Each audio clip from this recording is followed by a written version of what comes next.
필순의 맥주의 발상지가 바로 체코 풀젠이라는 지역이거든요. 요제프 그롤이라고 아주 그 성격 나쁜 이 양조 마스터가 있는데 이분이 만든 거예요. 1842년에 써 있는 거예요. 이게 필스너 맥주의 탄생 연도입니다. 풀젠 딱 써있네요. 네, 1842년 숫자로 꼭 외우고 싶으시다면 이렇게 외우시면 됩니다. 요제프 그롤의 성격이 아주 나빴는데 이 맥주를 너무 맛있게 만들어서 다들 사이가 좋아졌어. 네. 그래서 1842. 네, 사이가 좋아졌다. 네, 안녕하세요. 여기는 제로에너지바입니다. 저희 보이십니까? 저희 처음으로 정말 이름에 걸맞는 스튜디오를 저희가 새로이 마련을 했습니다. 이제 여기다가 아예 둥지를 틀려고요. 그래서 이 바라는 이름에 걸맞게 오늘 정말 엄청난 분을 모셨습니다. 마침 또 이제 지난 토요일이 세계 위스키의 날이었더라고요. 그래서 위스키 하면 딱 이분, 누구 떠오르는 분이 있으실 거예요. 네, 모셨습니다. 안녕하세요. 예, 안녕하십니까. 네. 예. 소개해 주시죠. 예. 네. 저는 술이스 즐거운 세상 주라기 월드 올해로 지금 4년째 하고 있고요. 주류 관련 서적 한 4권 정도 썼고요. 그리고 술에 대한 영화를 감독하기도 했고, 그래서 술에 대한 여러 가지 뭐 강연 활동도 좀 하고 있고요. 그래서 여러 가지 지금 술과 관련된 일만 한 20년째 하고 있는 것 같습니다. 영화를 감독하셨어요? 저 그건 몰랐는데. 네, 술 영화, 술에 대해라는 다큐? 영화, 예, 다큐멘터리 영화죠. 정말요? 다큐멘터리 영화인데 픽션과 논픽션이 교차하는 구성으로 만들었다가 쫄딱 망하고. 그래 제목이 뭐예요? 술에 대하여. 술에 대하여. 네. 그거 어디서 볼 수 있나요? 못 봅니다. 못 봐요. 이미 멸종됐군요. 예, 극장에서는 내려간 지가 뭐 네. 한 10여 년 전 됐고요. 그다음에 흥행도 실패했고. 네. 슬픈 이야기군요. 그리고 온라인에서도 볼 수 없도록 꽁꽁 막아놨습니다. 저의 흑역사라서 주라기월드 구독자분들이 그거 좀 어떻게 볼 수 없냐고 하시는데 저 안 하려고요. 이런 질문 뭐 너무 많이 들으셨을 것 같은데 술을 평소에 얼마나 드세요? 20대 때는 이렇게 먹었고요. 네. 30대 때는 이렇게 먹었고요. 네. 40대 때는 이렇게 먹었고요. 네. 지금은 이제 이만큼 먹습니다. 그 요만큼이 얼마일까요? 그러니까 주량이 어떻게 되세요? 평소에? 주량이요? 모르겠어요. 솔직히. 왜냐면 안 재봤습니다. 주량 재세요? 근데 약간 내가 어느 정도면 좀 취한다 이런 거 알잖아요. 그날 기분에 따라 다르고 다 다르잖아요.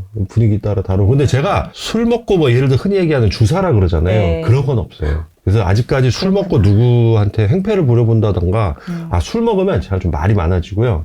잘 웃습니다. 과연 술을 먹으면 많아지는 게 맞나요? 예. 평소에 원래 평소보다 제가 이 말이 한 2배 정도 많아지고 그다음에 많이 웃습니다. 그런 그냥. 그것도 궁금했어요. 주라기월드에서 봤는데 안식월처럼 간을 쉬게 하는 걸 뭐라 그러지? 그럼 뭐 간식월이라고 해야 되나? 휴간월. 역시 배우신군요. 휴간월. 아니 그건 우리가 지어낸 말이에요.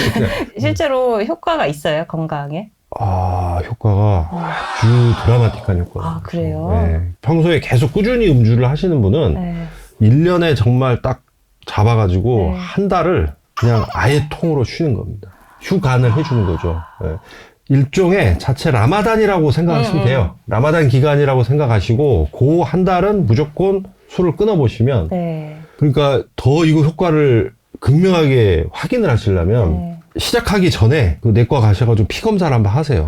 그래서 중성지방, 그 다음에 혈압, 뭐 여러 가지 수치들을 다 확인을 하신 다음에 한 달 끊어본 뒤에 다시 피를 뽑아서 검사를 해보시면 달라요? 휴간월의 효과가 어느 정도인지가 진짜 숫자로 나옵니다. 그래서 꼭 하시길 바랍니다.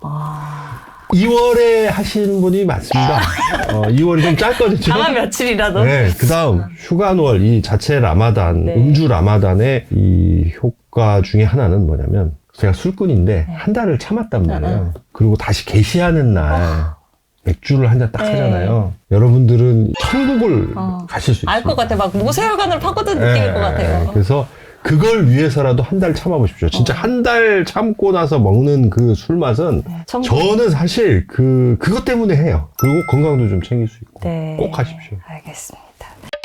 좀 본론에 넘어가야 될 것 같은데 어떤 대중 강연 이런 거 가면 저는 이제 뭐 기후나 에너지 쪽 이야기를 늘 하니까 저한테 이제 가끔 이제 그런 질문 하는 분이 계세요. 뭐 지구를 위해서 어떤 술이 좀 더 낫나요? 막 이런 이제 질문을 종종 받을 때가 있는데 제가 이제 섭외 전화 드렸을 때 제가 깜짝 놀랐던 게 약간 반신반의하면서 전화를 드렸거든요. 네. 이분 이런 분야에 관심이 있으실라나? 할 말씀이 있으실까? 하면서 전화 드렸는데 웬걸 귀에 약간 피날 정도로 한 툭 던졌는데 20분을 계속 쉴 새 없이 말씀을 하셨어요. 그래서 네. 제가 약간 깜짝 놀랐는데 왜 이런 쪽 그 술과 기후, 주류 기후학에 관심을 가지시게 된 이유가 있을까요? 저는 술꾼이기 이전에 지구인이잖아요. 지구인이 가져야 할 가장 큰 걱정 중에 하나가 이거잖아요. 네. 그러니까 특히나 제가 이제 술에 대한 연구를 하다 보니까 기후만큼 술과 연관이 또 큰 분야도 전 없다고 생각이 돼요. 이건 어차피 다 농산물로 만드는 거잖아요. 네. 포도로 만들고 보리로 만들고 옥수수로 만들고 땅에서 자란 걸로 만들어요. 술은. 지구온난화의 변화에 따라서 가장 영향을 많이 받는 분야 중에 하나가 농업 분야고 당연히 농산물로 만드는 주류 분야입니다. 네. 그래서 관심을 안 가질 수가 없죠. 제가 전화했을 때 기억나는 첫 마디가 네. 이제 보르도 와인 큰일 났어요. 그 말씀부터 아, 하셨어요. 네. 그래가지고 보르도 와인에서 이제 메를로가 네. 85% 들어간 네. 그거거든요. 네. 그래서 요거를 한번 이제 좀 먹을 날이 많지 않을 수도 있으니까. 아, 이거 직접 드시면서 하시는 네. 거예요? 어이구야. 네.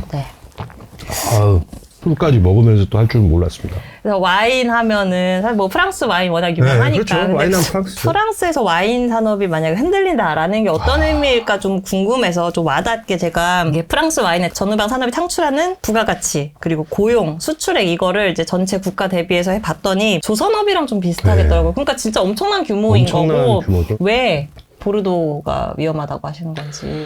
날씨 때문입니다. 일단 기후 변화 때문이에요. 프랑스 와인 맛이 예전 같지 않다는 얘기가 지금 나오고 있어요. 지금 벌써. 지금 우리나라로 생각하면 예전에 막 제주도에서만 잘 자라던 뭐 귤 뭐 이런 것들 지금 점점 네. 올라오고 있잖아요. 네. 프랑스 지금 똑같습니다. 그래서 온도가 상승하다 보니까 전통적인 와인 생산 지역들이 포도들이 과숙하는 현상들이 벌어지는 거예요.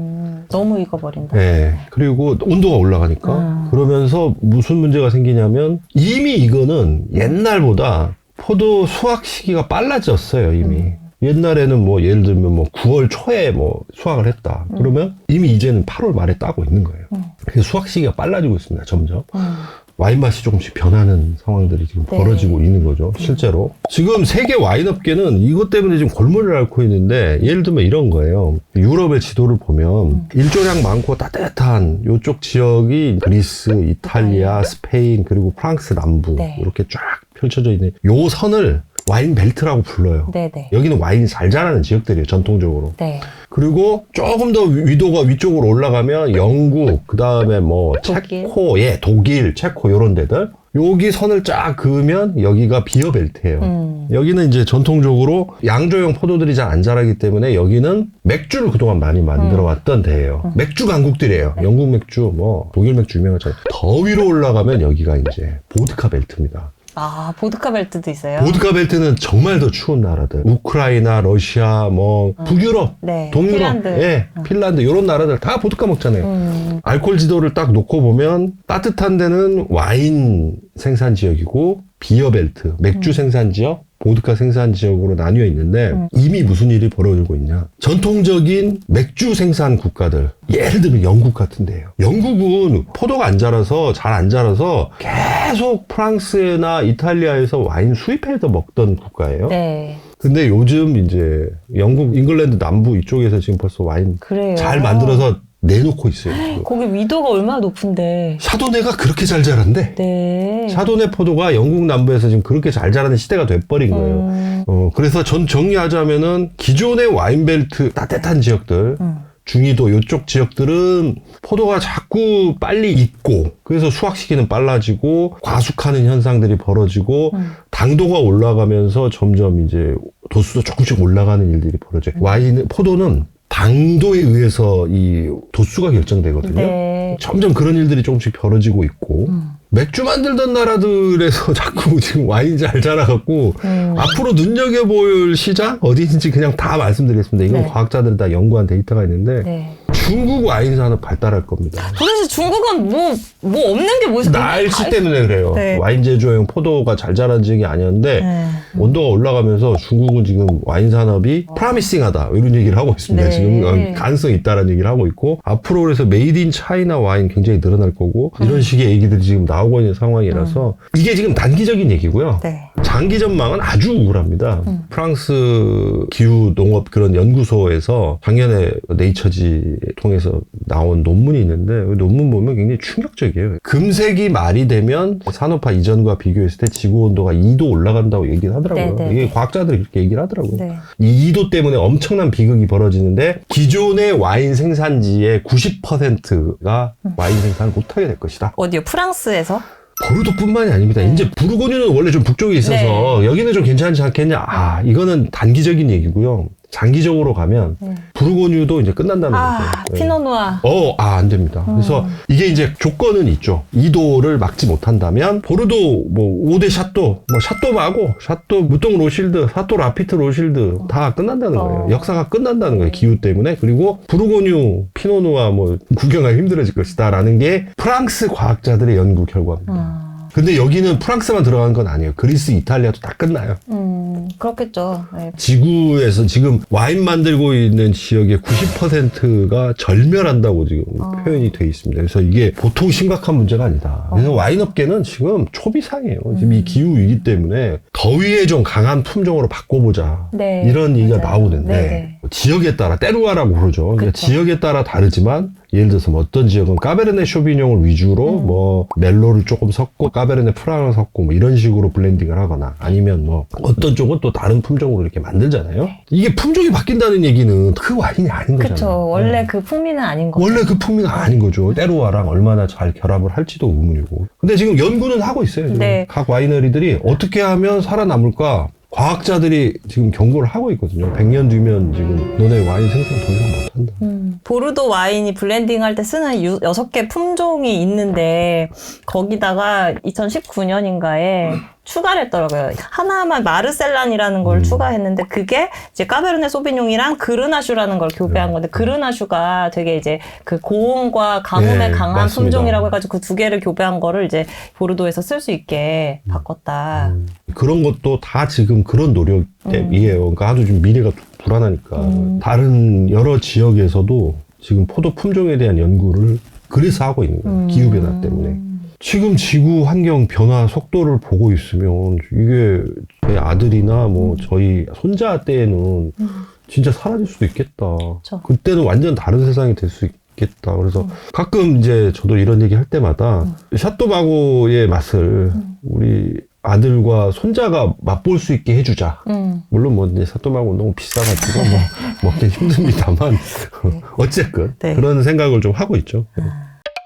맥주 이야기 좀 넘어가 볼까 하는데 맥주 같은 경우에는 보리, 물, 효모, 홉 이렇게 들어가는데 뭐 다 문제가 조금씩 있겠습니다만 특히 홉 관련해서 얘기가 좀 많이 나오는 것 같아요.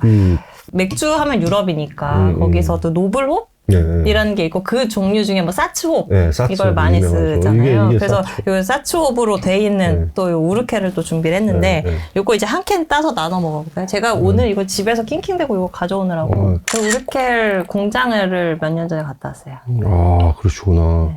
그럼 여기 필스너 풀젠 지방을 직접 가신 건가요? 그러면? 네, 맞아요.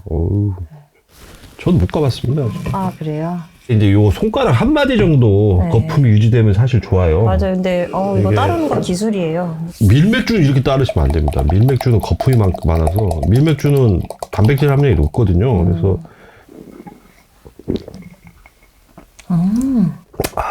아유 참 맛있네요. 경험을 후손한테 전해줘야죠. 맞아요. 이 맛있는 맥주 맥주도 똑같아요 지금. 갈수록 맥주 맛이 없어진다, 맛이 떨어진다는 얘기가 나올수부터 나오고 있어요. 네, 맞아. 밍밍해진다. 왜 그러냐? 이 맥주는 물, 보리로 대표되는 곡물, 그 다음에 효모 들어가고 하나가 홉이거든요. 이 홉이 맥주의 심장으로 불려요. 보통. 정말 중요하거든요. 이 홉을 어떻게 쓰고 어떤 홉을 쓰냐에 따라서 맥주 맛이 완전히 다 달라지는데 지구가 지금 따뜻해지면서 무슨 일이 벌어지고 있냐면 일단 첫 번째 홉 생산량이 줄고 있어요. 독일 같은 경우에는 지금 홉 생산지로 유명한데 여기 한 생산량이 한 30% 떨어졌다라는 지금 얘기들이 나오고 있고 네. 생산량만 준 게 아니라 쭉 딱 먹었을 때 네. 이렇게 약간의 그 쌉쌀한 맛 느끼게 그쵸. 해주고 입에 좀 질감도 주는 요거가 사실 홉인데 이 홉의 가장 중요한 성분이 알파산 성분이에요. 이 알파산 때문에 우리가 이 맛을 느끼는 겁니다. 네. 자, 이렇게 정리하면 됩니다. 맥주의 심장은 홉이고요. 홉의 심장은 알파산이에요. 그래서 가장 중요한 건 알파산인데 네. 이 알파산의 함량이 계속 떨어지고 있어요. 지금 맥주 업계도 그래서 고민이 많습니다. 아까 보시면 와인 산업에 기후변화가 미치는 영향은 누가 연구한다 그랬어요? 프랑스. 네. 네. 요거는 체코 학자들이 연구를 제일 많이 합니다. 체코가 홉 재배 많이 하잖아요. 재배도 많이 하고 필스네 맥주의 발상지가 바로 체코 풀젠이라는 지역이거든요. 요제프 그롤이라고 아주 그 성격 나쁜 이 양조 마스터가 있는데 이분이 만든 거예요. 네. 체코 분도 아니에요. 아. 체코 사람들이 자기네 맥주가 너무 맛이 없으니까 네. 요제프 그롤을 데려와요. 용병이에요, 용병. 그래서 데려와서 수입해서 만들게 했어요. 성격이 아주 나빴대. 근데 맥주는 너무 잘 만든 거지. 그렇게 해갖고 탄생한 게 필스너 맥주예요. 네. 그래서 여기 보면 1842년에 써 있는 거예요. 이게 필스너 맥주의 탄생 연도입니다. 여기 풀젠 딱 써있네요. 네, 1842년 숫자로 꼭 외우고 싶으시다면 이렇게 외우시면 됩니다. 요제프 그롤의 성격이 아주 나빴는데 이 맥주를 너무 맛있게 만들어서 다들 사이가 좋아졌어. 네. 그래서 1842. 네, 사이가 좋아졌다. 아. 사이가 나빴는데 너무 맥주를 잘 만들어서 너무 맥주가 맛있어서 사람들 사이까지 좋아지게 하는 맥주를 만든 거예요. 그래서 이 필스너의 탄생 연도 외우는 거 아주 쉽습니다. 1842년. 근데 문제는 이 홉이 지금 맛이 없어지고 있다. 알파산이 줄어들고 있다라는 거죠. 생산량도 줄어들고. 네. 그래서 지금 체코 학자들이 엄청 연구를 열심히 하고 있습니다. 어떻게 할 것이냐. 근데 대책이 없어요. 그쵸. 방법이 없어요. 네. 맥덕 여러분들 앞으로 마시는 맥주는 점점 줄어들 겁니다. 그래서 우리 아들 그리고 우리 손자 때에 가면 지금 우리가 먹는 맥주만큼 맛있는 맥주를 못 먹게 될 수도 있다. 라는 게 많은 학자들의 경고이고 네. 우려입니다. 사람마다 내가 진짜 어디 딱 건드려지는 포인트가 다 다르잖아요. 그러니까 어디에 무엇 때문에 기후변화에 찐으로 관심을 갖게 되냐면 포인트가 다 다를 수가 네. 있는데 추운 날씨를 너무 좋아해서 저는 겨울이 제일 행복해요. 근데 겨울이 점점 따뜻해지는 게 저는 진짜 개인적으로 가장 우려되는 포인트거든요. 그렇죠. 근데 누군가에게는 정말 이 술 맛이 변하는 게 또 굉장히 그 그렇죠. 트리거가 돼서 이 문제에 관심을 갖게 할 수도 있지 않을까. 지구온난화를 하여튼 이거 빨리 막지 않으면 어떻게든지 우리가 좀 대책을 세우지 않으면 술꾼들 맛있는 술 먹을 권리조차 이제 우리가 행복조차 사라질 수 있다. 네. 그래서 지금 그래서 심각한 문제다라는 생각을 합니다. 와인이 이제 마음에 안 든단 말이에요. 그러면 그냥 버리지 마시고 요리할 때 쓰면 되죠. 요리할 때 써도 되긴 되겠구나. 근데 전 요리는 안 하니까 그래서 이제 이거 맛있게 만드는 방법이 있어요. 에어레이터. 아니에요. 아니에요? 그런 거 효과 없습니다. 그거 하지 마시고요. 와인 쿨러라고 그래갖고 네. 오렌지 주스 타시고 대용량 칵테일로 만드시는 거예요. 저 먹어봤어요. 맛있어요. 여기다 오렌지 주스를 넣는다고요? 네, 오렌지 주스를 약간 음식으로 장난치는 것 같은데. 아니 와인 쿨러라고 아주 유명한 레시피예요. 그래서 그래요? 이 레드 와인 같은 경우는 오렌지 주스를 좀 타가지고 다양한 과일 썰어 넣어도 되고 자몽 썰어서. 네, 뭐 그렇게 해서도 드셔도 되고 아니면은 저 탄산수 꽉꽉꽉 해갖고 와인 쿨러로 만들어 먹으면 그래요? 실패하지 않습니다.